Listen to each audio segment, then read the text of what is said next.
Posibleng sumipa ulit sa higit pong 100 piso per liter ang presyo po ng gas at diesel sa Metro Manila sa darating pong linggo dahil nga po sa panibago pong pagtataas ng presyo ng langis sa pandaigdigang pamilihan. Ayon nga po sa Energy Department mga kapatid, maaari pong umabot sa higit na 10 piso per liter ang itataas sa presyo po ng diesel at malaki rin po ang pwedeng idagdag sa gasolina. Dahil dito, pinag-aaralan po ng LTFRB kung sila nga po magpapatupad ng fare hike o palalawakin pa ang fuel subsidy para nga po sa mga public utility vehicles. Sinabi rin po ng LTFRB na sila po ay magbibigay na ng rekomendasyon sa Transportation Department kaugnay po ng posibleng dagdag pamasahe o panibagong fuel subsidy. Ayon sa mga opisyal, ang pagtaas po ng presyo ng langis ay dahil pa rin sa muling pagsiklab ng gera sa gitnang silangan na nagbubunga naman ng pangamba sa supply ng langis sa pandaigdigang pamilihan. Hindi raw dapat masindak kung walang kasalanan. Mga kapatid, yan po ang banat ng palasyo sa pag-alma ni Senator Alan Peter Cayetano sa pag-anunsyo ng NBI na iniimbestigahan na po nila ang anomalya daw sa 2019 Southeast Asian Games. Ayon kay Palace Press Officer Attorney Claire Castro, hindi panggigibit kundi mandato po ang ginagawa ng NBI. Nauna na kasing sinabi ng NBI o ni NBI Director Attorney Melvin Matibag na may mga lumabas na dokumento kaugnay po ng kakulangan ng public bidding at unliquidated funds sa mga proyekto sa SEA Games. Matatanda ang chairman noon ng organizing committee, si Senator Alan Peter Cayetano. Hindi dapat magkaroon ng reaksyon na dahil iimbestigahan lamang ay sila ay iisa-isahin na. Kapag ganun kasi ang mga pananaw, dapat siguro, sana, ay hindi dahil maaari silang pag-isipan na kayo ba'y guilty. So kung wala naman at walang dapat nakatakutan, hindi kailangan ma-intimidate, hindi kailangan na magalit sa anumang pag-iimbestiga. Yan nga po ang tining ni Palace Press Officer Attorney Claire Castro. Sa Facebook Live naman po mga kapatid ni Senator Alan Peter Cayetano, suportado niya raw ang investigasyon ng NBI sa 2019 SEA Games. Pero ang banat ng senador, iniimbestigahan din nila ang flood control o imbestigahan din nila ang flood control scandal. Matatanda ang iginigiit po nila sa minority bloc na tila may kinikilingan ng investigasyon ng administrasyon sa flood control. Sabihin natin sa DOJ, sa NBI at sa Malacanang, di kayo halata. Slight lang, imbestigahan niyo yung Southeast Asian Games. Imbestigahan niyo ng husto, bigay niyo lahat. Tapos, ako naman, 10 ng aming mga kasama na ngayon ay nasa minority, imbestigahan naman namin ang flood control. Deal? Tama-tama, magsosona na ulit. Bigyan natin ng pwedeng pag-usapan ang mahal natin Pangulo. Mga kapatid, yan nga po ang tinig ni Senator Alan Peter Cayetano. Mamaya mga kapatid, pag meron po tayong sapat pang panahon ay ipapaliwanag po natin ano ba ang proyektong yan na itinayo dyan sa New Clark City. Opo, kung saan nga po sangkot itong kumpanyang MTD Capital Berhad ng Malaysia. At paano ho ba nasasabing ito po ay isang halimbawa ng muli paggigisa sa atin gamit po ang ating sariling mantika? At bakit ho ba may mga kinakabahan din dito po sa sinasabing pagbubukas ng investigasyon sa kontrobersyal na proyektong ito? Abangan! Suportado po ng grupong Citizens Crime Watch Association ang investigasyon po ng National Bureau of Investigation sa posibleng anomalya sa ilang pong proyekto nga noon na konektado sa 2019 Southeast Asian Games.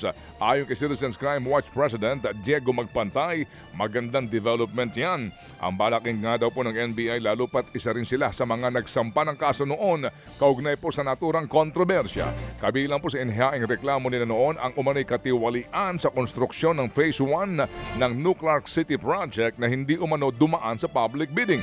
Pumasok po lamang daw ang pamahalaan sa isang joint venture agreement kasama ang isang Malaysian company noon para nga itayo ang naturang pasilidad.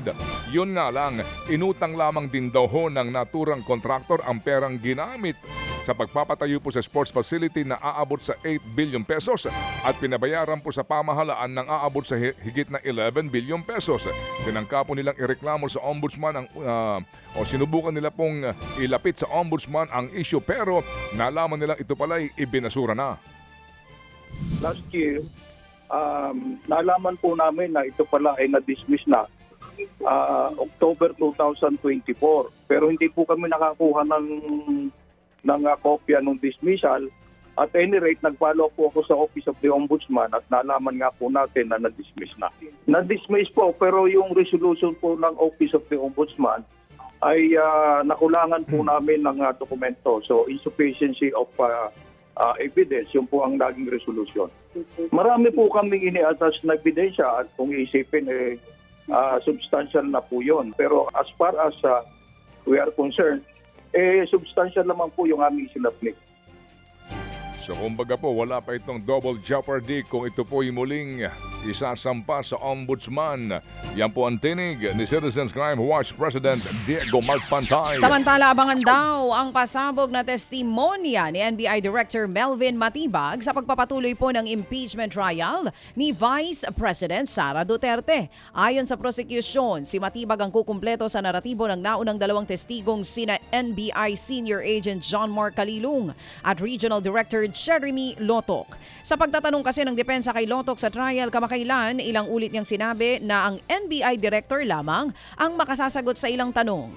Partikular po sa umano'y mga banta ni VP Sara laban sa Pangulong Bongbong Marcos Jr., kay First Lady Liza Araneta at dating House Speaker Martin Romualdez. Sa kabila po nito, ayaw nang magbigay ng haka-haka ng depensa sa sinasabing magiging pasabog ni Matibag. Pero pinaghahandaan daw nila ang gagawing pagtatanong sa cross-examination. Isa lang masasabi ko, mabigat. Will complete the whole narrative.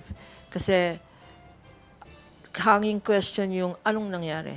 Being the head of the bureau, he has the access. He has access to all of the records sa lahat na to. Kumbaga, he has the keys to the castle eh. So, kung meron namang pinaka credible, I'm sure mag-expect kayo ng fireworks next week. There will be fireworks. Yan nga po mga kapatid ang tinig ni na Private Prosecutor Attorney Lorna Capuna na Deputy House Speaker Paulo Ortega. Kamusta na kayo mga... Samantala po naman, nais daw pong palawakin ng Anti-Money Laundering Council o AMLAC ang ilan po sa kanila pong kapangyarihan para nga mapalakas ang paglaban kontra sa mga illegal na financial transactions. Sa ilalim po ng panukala ng AMLAC, gusto ho nilang maamyendahan ang Anti-Money Laundering Act para nga makapag-freeze kaagad ng criminal assets kahit na walang court order. Sa ngayon kasi kinakailangan pang dumaan ng AMLAC sa Court of Appeals para nga maharang ang asset ng mga iniimbestigahan nila. Target po ng AMLAC na mailusot sa Kongreso ang naturang panukalang batas bago po ang 5th round ng mutual evaluation ng Financial Action Task Force sa 2027. Magugunitang Pebrero noong nagdaang taon nang maalis ang Pilipinas sa gray list ng task force na siyang nagbabantay po naman sa performance ng mga bansa kontra sa money laundering at terrorism finance.